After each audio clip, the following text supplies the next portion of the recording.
ఇక మనసులోనే అంతర్లీనంగా ఉన్న ప్రణయ నిశ్శబ్దంగా మారిందని ప్రముఖ సాహితీవేత్త ముదిగొండ శివప్రసాద్ అన్నారు.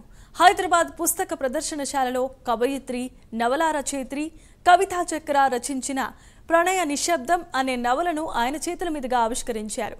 నవల చదువుతున్నంతసేపు సుతిమెత్తని భావ కవిత్వంతో సాగుతూ ఆహ్లాదకరమైన స్క్రీన్ ప్లేతో దృశ్యమాలిక అనిపిస్తుంది అని అన్నారు.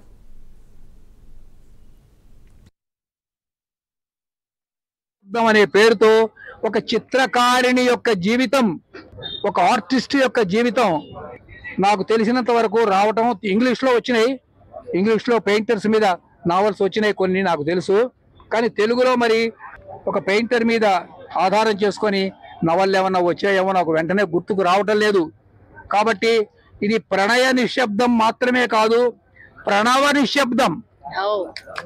ప్రణవ నిశ్శబ్దం అంటే ఓంకారం పైకి ఉచ్చరిస్తే అది బహిరంగం అయిపోతుంది, దాన్ని అంతరంగంగా ఉచ్చరించుకుంటే అది ప్రణవ నిశ్శబ్దం అవుతుంది.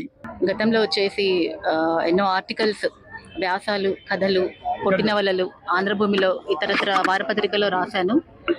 ప్రముఖమైన పత్రికల్లో ఉపసంపాదకీయం చేశాను. నేను ఇంకో రకంగా గాయనిని కూడా. స్వరాంజలి అనే సంస్థ మాదే. ఈ నవల రాయటానికి ముఖ్య కారణం ఏంటంటే ఆర్టిస్టులని, అంటే ఎలాంటి కళాకారులైనా, అంటే వాళ్ళు సింగర్ అయినా, రైటర్ అయినా, మ్యూజిషియన్ అయినా, డాన్సర్ అయినా, ఎవరైనా కూడా వాళ్ళలో దాగున్న ఒక కళ ఉంటుంది.